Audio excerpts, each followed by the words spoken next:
It was created by some of the greatest minds in gaming. Well, Keiji Inafune is best known for his Mega Man series. He's put in a lot of time and effort into his Mega Man games. And built upon a genre made famous by evil. Onimusha really extended the Resident Evil formula or the template. Its creation rivaled the production of Hollywood movies. Onimusha's budget was huge. We actually tried to do something that had never been done before. I figured this was a game that really needed music on a large scale. It really needs something powerful.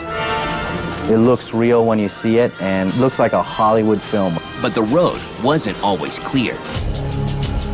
He wanted a real epic feel to the game, and he really didn't think the PlayStation was powerful enough. But they overcame those obstacles, and its success was huge. It's this very cool universal game that most games don't really have. It was one of the first million-selling games on the PS2. This is how a gaming dynasty was created. This is the history of Onimusha.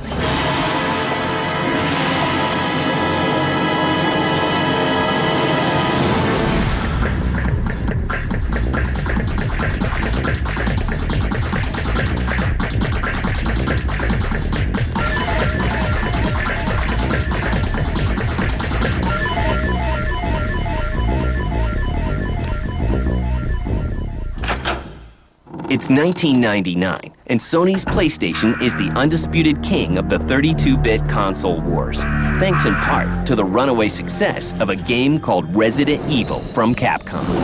The Japanese developer decides to build on the budding survival horror genre as an industry veteran steps up to the plate. Keiji Inafune is best known for his Mega Man series, and he's put in a lot of time and effort into his Mega Man games. Inafune decides to take the gameplay style made famous by the Resident Evil series and steer it in a new direction. I've always been a fan of Akira Kurosawa's samurai movies. Ever since I was a young child, I've always thought they were like super cool, and if only I could make that kind of a game. That was what we started with. Mr. Inafune brought this idea to me and said, listen, I want you to head up a game that's going to use samurais in some sort of aspect. I think that'd be very cool. And a very unique twist is added to the plan. A famous Japanese actor is cast as the hero. We wanted a game that would appeal to men and women. So how we got women to play the game was we used a super cool Japanese actor at that time, Kaneshiro. He was probably at the time, and could be even still now, the most popular male actor in Japan right now. And by putting him in the game, we figured we would get a lot more female gamers that would actually want to buy the game just because he's in it. Using Takeshi Kaneshiro's likeness definitely was a big help for Onimusha, mainly because they face-mapped a Japanese star, which the Japanese public knows already, and to put him in a game and see him moving in a samurai outfit and everything, it was stirred up quite an excitement in Japan.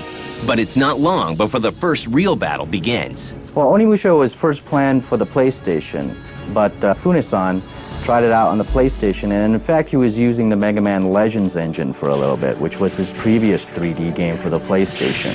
But he found that it was really boring, and that the only thing you can do in a PlayStation 3D setting is to just constantly battle enemies with your sword. And he wanted more than that. Yes, actually, we did have a version, a PS1 version. And although we were actually able to make a character that kind of resembled Kaneshiro, it wasn't enough. It wasn't to the point where you'd go like, wow, that is him. It was close, but still kind of a miss. He wanted a story, he wanted some action, he wanted a real epic feel to the game, and he really didn't think the PlayStation was powerful enough to present what he really wanted to show. And as we were developing the game, about halfway through the development, Sony released the specs for the PS2. And when I heard those, I was like, wow, that's amazing. If we use these specs, then in fact we can make a character that looks as real as the actual person. So you would get kind of the movie-esque feel that we probably couldn't have achieved with any hardware before that time. The team is forced to make a very difficult decision. 実際もう PS1 しか世の中に We'd already come this far with the PlayStation 1 version. And a lot of the staff said, we want to release it on PlayStation 1. We've already put all this work into it. We don't have to change everything over to PlayStation 2. And it was a really difficult decision, but in the end I decided we needed to go with PlayStation 2 if we were going to come out with a new series with a bang. That decision set the team back months. Capcom decides that Onimusha Warlords will be big and gives the game a budget to match. Onimusha's budget was huge. It's probably Capcom's biggest budget they've ever put on a game, and in fact it put a lot of pressure on Keiji Inafune to deliver a Class A title. The pressure is on. Changing platforms has pushed back the schedule, and working on a new platform presents its own set of challenges. But the team at Capcom is committed to making the game a hit. So what do they do next? Research. Originally, the game was designed based on the feudal, the Warring States Japan era and the samurais that existed then. That was the start of the game, the base that the game was founded upon. Those are the roots, I feel, of Onimusha that need to be protected in the future. So I went to a lot of different castles, a lot of temples. I visited Kyoto, which is the most traditional city that has probably the most historical artifacts and locations remaining. And the storyline for Onimusha is fully fleshed out. It's the story during the warring feudal states era in Japan. And it takes place right before Oda Nobunaga, who is actually a historical figure in Japan, who tried to unite all of these different Japanese states that were separated. He came very close to doing it, but died right before he was able to do it. So what I did was I took that as the main backdrop for the evil villain of the game. Oda Nobunaga makes a pact with the devil to come back to life. And with that power, he tries to finish the job that he started out doing. In Onimusha, the story really leaves a lot of room for the action of the game. It's really basic. You're Samanosuke, this really noble warrior, and you're doing what noble warriors do. You're saving a princess. Princess Yuki! From an evil demon lord who has brought the undead back to basically slaughter all of feudal Japan. You're the last hope, essentially. The team at Capcom now has a base to build a game on, but the hard part is just beginning.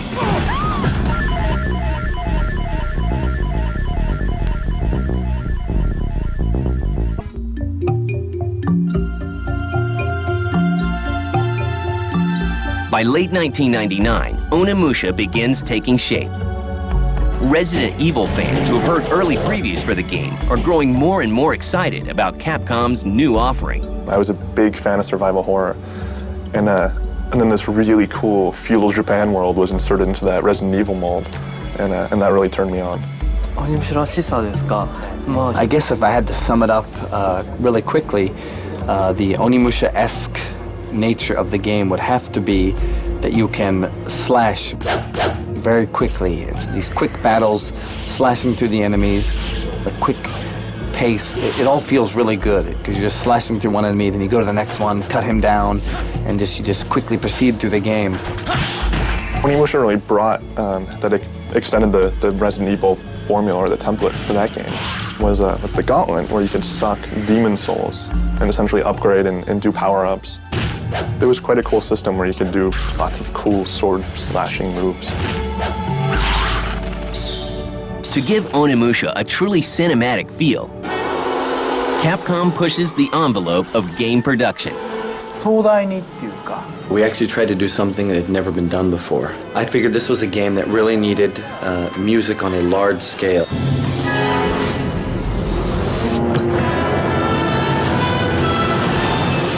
It really needed something powerful, something moving, and just your typical normal background music wasn't going to cut it.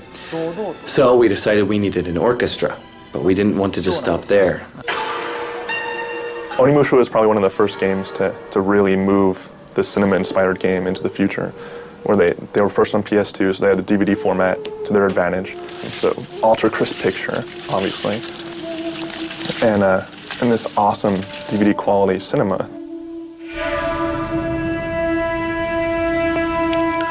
because they went to the masters. They went to people who actually made movies to do this. And you had the Kurosawa films, the old 1960s, 1970s black and white samurai flicks that really inspired this. And you combine that with this really cool, visceral action game. And it makes for, not a really emotional experience, but a dramatic one at that. Men, fight and die with honor! We want to try something on an even larger scale than what a normal orchestra could do. So we had the orchestra upped in people to about 200-person orchestra working on the soundtrack or the opening for the game. That has never been done before. It was quite a task, but in the end, as you can see by the results of the first one, it was very powerful, very moving music.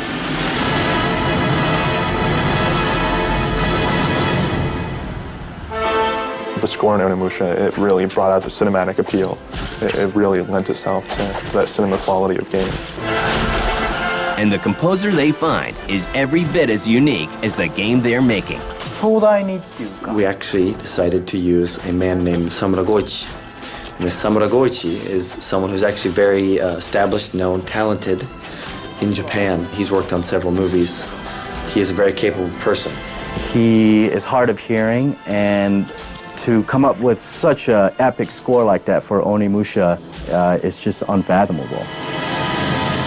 Onimusha Warlords comes out on March 14th, 2001, and Capcom gets the blockbuster it wants. It becomes the first PlayStation 2 game to sell over 1 million copies and hits 2 million copies in a year, and critics are ecstatic. Yes, it was one of the first million-selling games on the PS2. This way, sir. And it is absolutely incredible. I mean, it looks real when you see it, and it looks like a Hollywood film when you see it. You follow them through the other way. Understand. It had the fixed backgrounds, obviously, so you're running around in the same world where it was a very grim, very, very sinister universe. But then it added a lot more action to it. You weren't really limited in your bullets because you had a sword, and you could slice up demons. So it made it a lot more visceral, a lot more fun. Onimusha was just pure, exhilarating fun.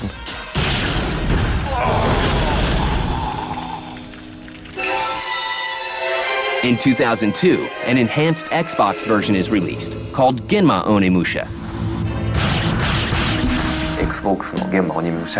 I was also the producer on Genma Onimusha, and with that, one of the things that the game got criticized for was being too hard. Samanosuke, what is this? We didn't mean to be mean to the players, we didn't mean to frustrate the different players that had bought our game, but we did want to challenge them. Whenever we make a game, we try and have fun with it, make it an enjoyable experience, but whenever we challenge the player, we want to have fun with that too.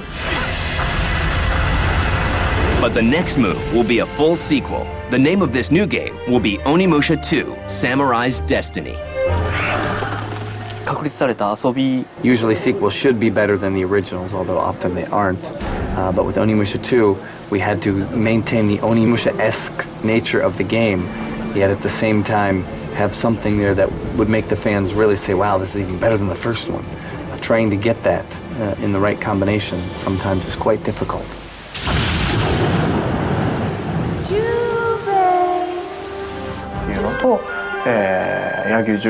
In 2, the main character is Yagyu Jubei. He also stands against Oda Nobunaga. And once again, a famous movie star is used as the main character. But this time, the choice of actor presents a unique challenge.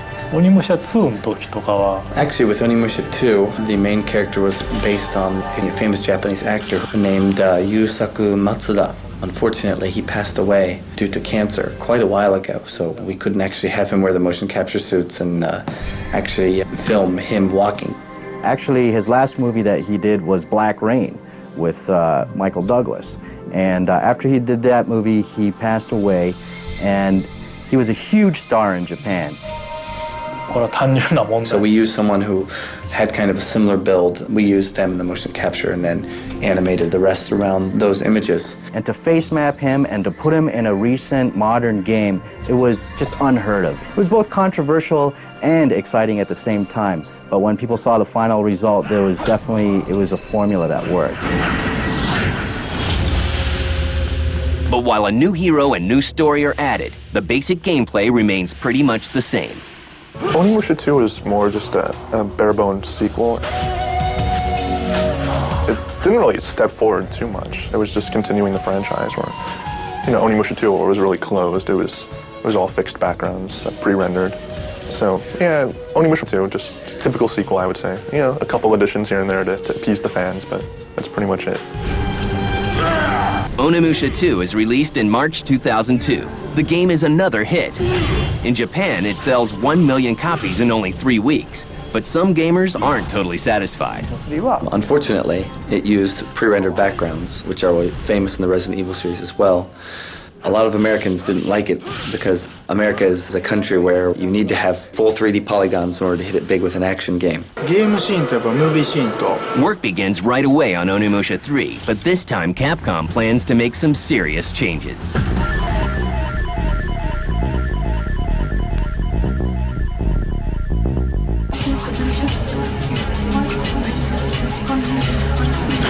By 2003, Onimusha and Onimusha 2 are both hits, but critics aren't happy with what they consider to be a lack of innovation in the series. Capcom decides to tackle those complaints head-on and make Part 3 the biggest of them all. This is the graphic department.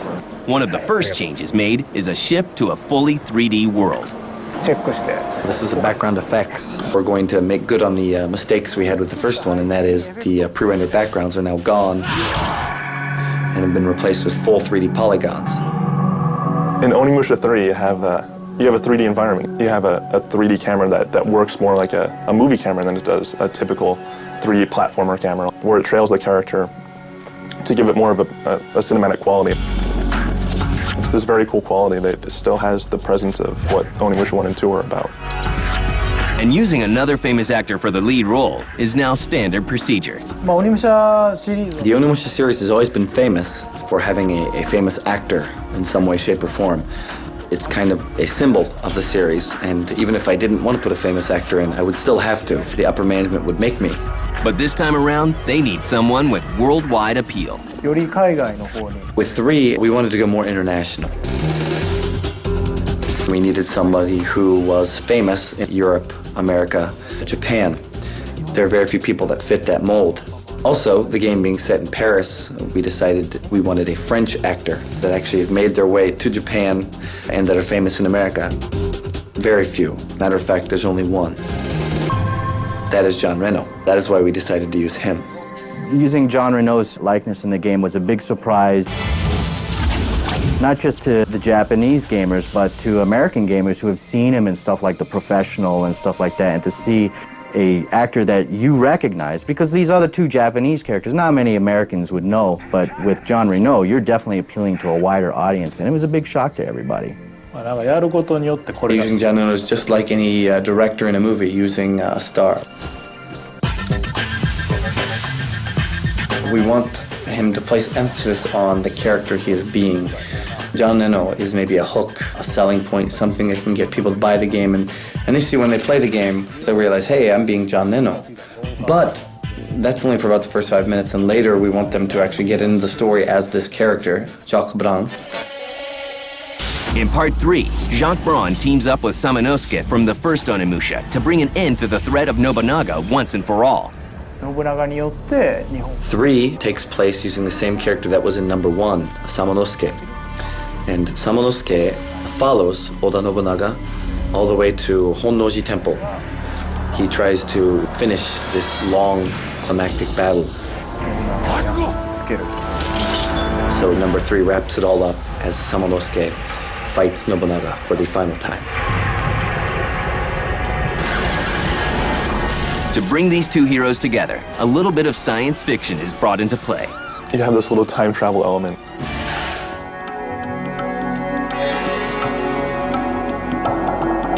You have all these really awkward-looking modern weapons set against Samanosuke's steel sword. It's kind of a cool element, bullets versus steel, old versus new. You have the whole French angle, and then the feudal Japan angle, modern-day settings. It's this very cool universal game that most games don't really have. But this is really dynamic. The Onimusha franchise has worldwide appeal. There's that stigma with Onimusha where it transcends language barriers, and the fact that they use this famous Japanese actor who happened to be dead really made it hit home with Japanese audiences. And like maybe that didn't really matter to American audiences who were playing the game. Capcom capitalizes by introducing more games like Onimusha Tactics and Blade Warriors, a 2D fighting game. And then you have the Onimusha, license, which is going to be made into a movie supposedly in the next couple of years. While they say Onimusha 3 is the last true sequel to the franchise, it seems like something that will keep going on and on and on. It's Capcom. They'll figure out a way to keep it going, even if they say this is the last game. And Onimusha's influence lives on. Its gameplay is copied by other developers. Actually, one of the features that we are kind of proud of in the game, we have the little sub-quests in the game called the Makukukan. Won't you go to the Dark Realm? If you're going to translate that, it would be something like Magic World or Underworld. As you proceed through the game, you're given the option to go down in these little sub-quests, but you don't have to. I hope you come back alive. Giving the users a chance to either do that or not provides a little more variety to the game. We have seen with some other games that have come out quite recently, even including the new Zelda.